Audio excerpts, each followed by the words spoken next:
ಮತಗಳ್ಳತನದ ವಿರುದ್ಧ ಸಮರ ಸಾರಿರೋ ರಾಹುಲ್ ಗಾಂಧಿ ಇಂದು ಸ್ಫೋಟಕ ದಾಖಲೆಗಳನ್ನು ರಿವೀಲ್ ಮಾಡಿದ್ದಾರೆ. ರಾಗ ದಾಖಲೆಗಳನ್ನ ಬ್ಲಾಸ್ಟ್ನಿಂದ ಚುನಾವಣಾ ಆಯೋಗದ ಮೇಲೆಯೇ ಹಲವು ಅನುಮಾನ ಮೂಡ್ತಾ ಇದೆ. ರಾಹುಲ್ ಗಾಂಧಿ ರಿಲೀಸ್ ಮಾಡಿದ ದಾಖಲೆಯಲ್ಲಿ ಏನಿದೆ, ಚುನಾವಣಾ ಆಯೋಗ ಏನು ಹೇಳುತ್ತೆ, ಡೀಟೇಲ್ಸ್ ಇಲ್ಲಿದೆ.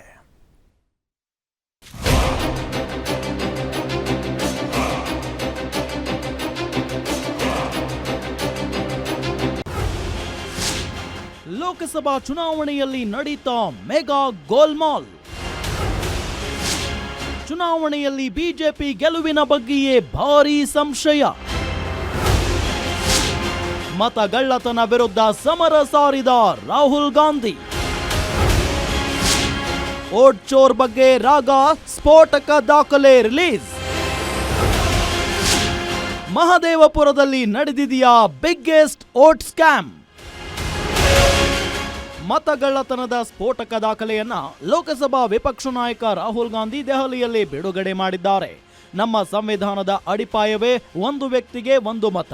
ಆದರೆ ಭಾರತದ ಚುನಾವಣೆಗಳ ಬಗ್ಗೆ ನೋಡಿದಾಗ ಒಂದು ವ್ಯಕ್ತಿಗೆ ಒಂದು ಮತ ಭರವಸೆ ಎಷ್ಟು ಗಟ್ಟಿಯಾಗಿದೆ ಎಂಬುದೇ ಪ್ರಶ್ನೆಯಾಗಿದೆ. ನಕಲಿ ಮತದಾರರನ್ನ ಮತದಾರರ ಪಟ್ಟಿಗೆ ಸೇರಿಸಲಾಗಿದೆಯಾ, ಮತದಾರರ ಪಟ್ಟಿ ಸರಿಯಾಗಿದೆಯಾ ಎಂಬುದು ಇದರಲ್ಲಿ ಮುಖ್ಯವಾಗುತ್ತೆ ಅಂತ ರಾಹುಲ್ ಗಾಂಧಿ ವಿವರಿಸಿದ್ರು.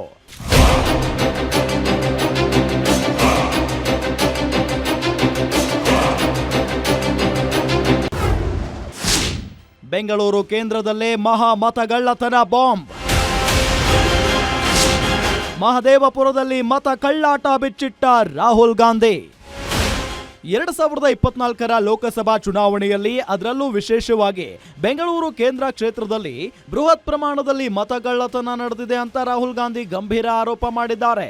ಈ ಸಂಬಂಧ ವೋಟ್ ಚೋರಿ ಬಗ್ಗೆ ವಿವರವಾದ ವರದಿಯನ್ನ ಬಿಡುಗಡೆ ಮಾಡಿದ್ದು, ವ್ಯವಸ್ಥಿತವಾಗಿ ಚುನಾವಣಾ ಅಕ್ರಮ ನಡೆದಿದೆ ಅಂತ ಪ್ರತಿಪಾದಿಸಿದ್ದಾರೆ. ಬೆಂಗಳೂರು ಕೇಂದ್ರ ಲೋಕಸಭಾ ಕ್ಷೇತ್ರದ ಮಹದೇವಪುರ ವಿಧಾನಸಭಾ ಕ್ಷೇತ್ರದ ವ್ಯಾಪ್ತಿಯಲ್ಲಿ ಸುಮಾರು 1,250,000 ಮತಗಳನ್ನು ಅಕ್ರಮವಾಗಿ ಸೇರಿಸಲಾಗಿದ್ದು, ಇದು ಚುನಾವಣಾ ಫಲಿತಾಂಶದ ಮೇಲೆ ನೇರ ಪರಿಣಾಮ ಬೀರಿದೆ ಅಂತ ರಾಹುಲ್ ಗಾಂಧಿ ಆರೋಪಿಸಿದ್ದಾರೆ. ಮಹದೇವಪುರದಲ್ಲಿ ಮತಗಳ್ಳತನ. ನಕಲಿ ಮತದಾರರು 11,965, ನಕಲಿ ಮತ್ತು ಅಮಾನ್ಯ ವಿಳಾಸಗಳು 40,009. ಒಂದೇ ವಿಳಾಸದಲ್ಲಿ ಬೃಹತ್ ಸಂಖ್ಯೆಯ ಮತದಾರರು 10,452. ಅಸಿಂಧು ಫೋಟೋಗಳು 4,132. ಫಾರಂ 6ರ ದುರ್ಬಳಕೆ 33,692.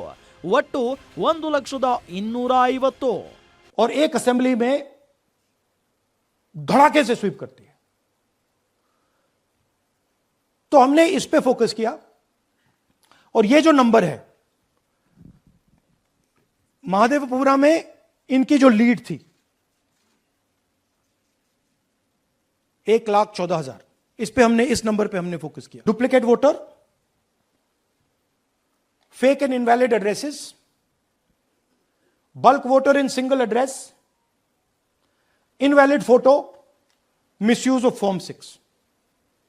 डुप्लीकेट वोटर मतलब एक व्यक्ति 3, 4, 5, 6 बार वोट कर रहा है, या उसका नाम 5-6 बार आ रहा है.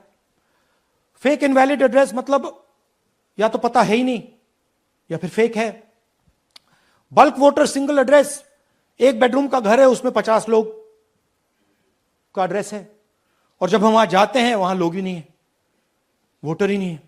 ನಕಲಿ ಮತದಾರರು ಅಂದ್ರೆ ಒಬ್ಬನೇ ವ್ಯಕ್ತಿಯ ಹೆಸರು ಮತ್ತು ವಿವರಗಳು ಮತದಾರರ ಪಟ್ಟಿಯಲ್ಲಿ ಹಲವು ಬಾರಿ ಕಾಣಿಸಿಕೊಂಡಿದೆ. ಕೆಲವೊಮ್ಮೆ ಒಂದೇ ವ್ಯಕ್ತಿಗೆ ಬೆಂಗಳೂರಿನ ಜೊತೆಗೆ ಮುಂಬೈ, ಲಕ್ನೋದಂತಹ ಬೇರೆ ಬೇರೆ ರಾಜ್ಯಗಳಲ್ಲೂ ಮತದಾನದ ಹಕ್ಕು ನೀಡಲಾಗಿದೆ. ಅಂತಹವರು 11,965 ಜನ ಪತ್ತೆಯಾಗಿದ್ದಾರೆ ಅಂತ ರಾಹುಲ್ ಗಾಂಧಿ ಆರೋಪಿಸಿದ್ದಾರೆ. Gurkirat Singh Dang appears once, twice, 3 times, 4 times in 4 different polling booths in the constituency. He is the same name, the same address, the same person, 4 different polling booths. And this is not just one person, this is thousands of people in one assembly. Second example, same voter voting in multiple polling booths in Karnataka in the assembly, and also voting in Uttar Pradesh, voting in Lucknow, voting in Varanasi.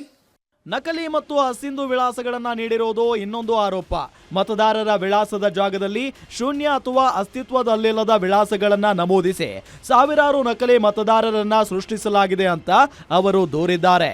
ಒಟ್ಟಾರೆ 5 ವರ್ಷಕ್ಕೊಮ್ಮೆ ನಡೆಯುವ ಪ್ರಜಾಪ್ರಭುತ್ವದ ಜಾತ್ರೆಯಲ್ಲಿ ಪ್ರತಿಯೊಬ್ಬ ಮತದಾರನು ಮತ ಚಲಾಯಿಸಿ ಆಳುವವರನ್ನ ಆಯ್ಕೆ ಮಾಡುತ್ತಾರೆ. ಆದರೆ ಅದರಲ್ಲೇ ಅಕ್ರಮ ವಾಸನೆ ಕೇಳಿ ಬರುತ್ತಿರುವುದು ಡೆಮಾಕ್ರಸಿ ವ್ಯವಸ್ಥೆಯನ್ನೇ ಕುಗ್ಗಿಸಲಿದೆ. ನೇರವಾಗಿ ಚುನಾವಣಾ ಆಯೋಗದ ಮೇಲೆ ಆರೋಪ ಕೇಳಿ ಬಂದಿದ್ದು ಆಯೋಗವೇ ಉತ್ತರ ಕೊಡಬೇಕಿದೆ. News desk, guarantee news.